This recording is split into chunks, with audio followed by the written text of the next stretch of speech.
Contract वाली बहू। नरेश की माँ अपने बेटे से मिलने दिल्ली आ रही है। इस बात का पता चलते ही नरेश के दिल में हलचल मच जाती है। नरेश अपनी माँ के स्वागत की तैयारी में लग जाता है। साथ ही उसे डर भी सताने लगता है कि उसकी माँ कहीं अपनी पुरानी जिद पर फिर से बैठ ना जाए। हे भगवान, इस बार बचा लो। अगले साल पक्का माँ की जिद पूरी कर दूंगा। तभी दरवाजे की घंटी बजती है। नरेश दरवाजा खोलता है तो सामने अपने मकान मालिक को देखकर हैरान हो जाता है, क्योंकि उनके साथ एक सुंदर सी लड़की भी थी। अब नमस्ते अंकल, कुछ काम था, मुझे बुला लेते। आपने क्यों कष्ट किया? अरे नहीं नहीं, इसमें कष्ट कैसा। मैं तो बस तुम्हें रीना से मिलवाने आया था। आज से रीना तुम्हारे साथ इसी फ्लैट में रहेगी। अंकल, कोई लड़का फ्लैटमेट नहीं है? एक अनजान लड़की के साथ रहना मेरे लिए थोड़ा अजीब होगा। देखो नरेश, मैं तुम्हें पहले भी बता चुका हूँ कि इस फ्लैट में तुम्हें किसी ना किसी के साथ एडजस्ट करना ही होगा, या फिर तुम अकेले पूरे फ्लैट का किराया दे दो, मैं किसी को नहीं रखूंगा। नरेश अपने मकान मालिक की बात सुन के रीना के साथ रहने के लिए तैयार हो जाता है, पर अंदर ही अंदर उसे ये बात खाने लगती है कि वो अपनी माँ को क्या जवाब देगा जब उसकी माँ रीना के बारे में उसे पूछेगी। दिन बीतने लगते हैं। नरेश और रीना अच्छे दोस्त भी बन जाते हैं, पर अभी भी नरेश अपनी प्रॉब्लम का सलूशन नहीं ढूंढ पाता। एक दिन नरेश बहुत परेशान सा बैठा होता है। तभी रीना उसे पूछती है, क्या हुआ नरेश, तुम काफी परेशान लग रहे हो, सब ठीक तो है ना? हाँ सब ठीक है, बस एक छोटी सी प्रॉब्लम है। वो एक्चुअली 2 दिन बाद मेरी माँ मुझसे मिलने आ रही है। अरे तो इसमें प्रॉब्लम क्या है, ये तो खुशी की बात है। हाँ रीना, बट मेरी माँ एक जिद लेकर बैठ गई है कि मैं शादी कर लूँ, पर मैं अभी इस चीज़ के लिए तैयार नहीं हूँ। ऊपर से जब वो तुम्हें देखेगी तो 100 सवाल करेगी, क्या जवाब दूंगा? अरे इसमें कोई टेंशन वाली बात नहीं है। मेरे पास ना इस प्रॉब्लम का सलूशन है, जिससे ना तुम्हें शादी करनी पड़ेगी और ना ही तुम्हारी माँ मेरे बारे में कुछ पूछेंगी। रीना की बात सुनकर नरेश सोच में डूब जाता है। वो सोचता है कि रीना खुले ख्यालों वाली लड़की है, कहीं माँ को सच बता ना दे। नरेश को सोच में डूबा देखकर रीना कहती है, अरे क्या हुआ, किस सोच में पड़ गए? डोंट वरी, जैसा तुम सोच रहे हो ना वैसे कुछ भी नहीं है। मेरे पास एक प्लान है।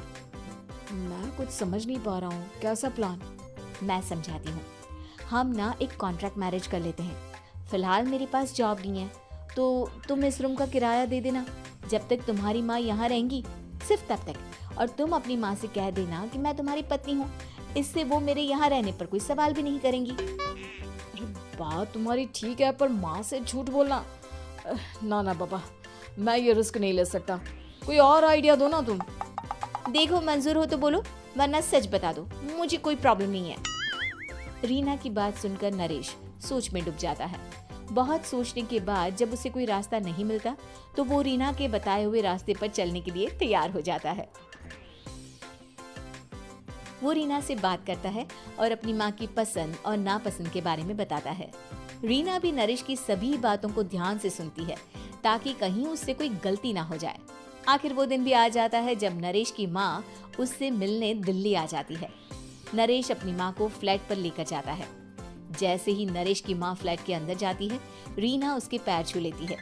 ये देखकर नरेश की माँ थोड़ी घबरा जाती है और नरेश से पूछती है, अरे बेटा नरेश, ये कौन है?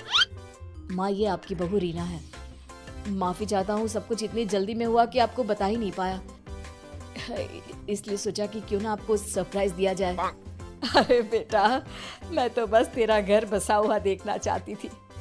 हाँ, बहुत अरमान थे अपनी इकलौते बेटी की शादी को लेकर, लेकिन कोई बात नहीं, शायद किस्मत को यही मंजूर होगा।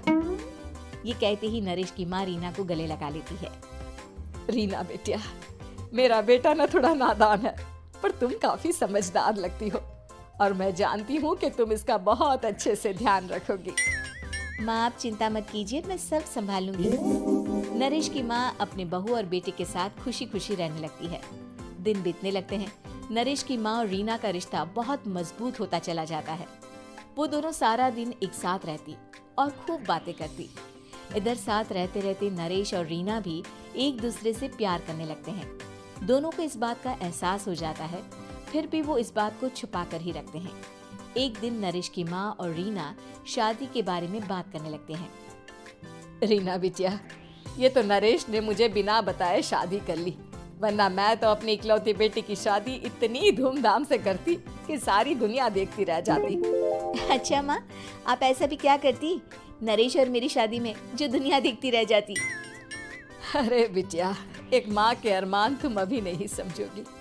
मैं तो अपनी बहू को एक रानी की तरह लेकर आती और शादी भी बिल्कुल शाही अंदाज में करती, पर मेरे तो सारे अरमान ऐसे ही रह गए। खैर, मुझे तो अपने बेटे और बहू की खुशी चाहिए बस। ये कहते हुए नरेश की माँ की आंखों में आंसू आ जाते हैं। रीना भी ये सुनकर ख्यालों में खो जाती है, क्योंकि वो भी मन ही मन खुद को नरेश की पत्नी और उसकी माँ की बहू मानने लगी थी। शाम को जब नरेश ऑफिस से घर आता है तो रीना खुद को रोक नहीं पाती और नरेश के सामने उसकी माँ को अपने और नरेश के रिश्ते का सारा सच बता देती है। रीना की बात सुनकर नरेश की माँ दोनों से बहुत नाराज हो जाती है और घर वापस जाने की बात करने लगती है। तुम दोनों ने मुझसे सच छुपाकर बहुत ठेस पहुंचाई है मुझे। अब तुम लोगों के साथ नहीं रहना चाहती मैं, कल ही वापस चली जाऊंगी अपने घर। माँ, मुझे माफ कर दो, ये सब मैंने रीना के कहने पर ही किया है, वरना मैं भी आपको कभी ठेस पहुंचाने के बारे में सोच भी नहीं सकता। हाँ माँ, हमने ये सिर्फ आपका दिल रखने के लिए किया, प्लीज हम दोनों को माफ कर दीजिए। तुम दोनों ने मेरे अरमानों के साथ खिलवाड़ किया है, और वैसे भी मुझे अपने बेटे के लिए एक अच्छी लड़की ढूंढनी है, इसलिए मेरा यहाँ से जाना ही बेहतर होगा। माँ की ये बात सुनकर रीना खुद को रोक नहीं पाती। माँ, क्या मैं आपके घर की बहू बनने लायक नहीं हूँ? रीना की बात सुनकर नरेश हैरान रह जाता है। नरेश की माँ भी कुछ समझ नहीं पाती। मैं कुछ समझी नहीं, आखिर तुम कहना क्या चाहती हो? माँ, मैं वो नरेश से बहुत प्यार करती हूँ और साथ ही साथ मैं आपको भी अपनी माँ मान बैठी हूँ। आज जब आपकी बातें सुनी तो खुद को रोक नहीं पाई, इसलिए सारा सच आपको बता दिया। रीना की बात सुनकर नरेश की माँ की आंखों में आंसू आ जाते हैं और वो अपने बेटे नरेश और रीना को गले लगा लेती है। मेरे घर की बहू तो सिर्फ रीना बिटिया ही बनेगी। मैं आज ही तुम दोनों की शादी की तारीख निकलवा दूंगी, बस एक बार तुम्हारे घर वाले मान जाए। उसी दिन रीना के माता पिता भी उनके फ्लैट पर आ जाते हैं। दोनों परिवार आपस में बैठकर बातें करते हैं और शादी के लिए राजी हो जाते हैं। रीना भी कॉन्ट्रैक्ट फाड़ देती है और कहती है, सही मायने में मैं अब बहू बनूंगी, अब तक तो सिर्फ कॉन्ट्रैक्ट वाली बहू थी।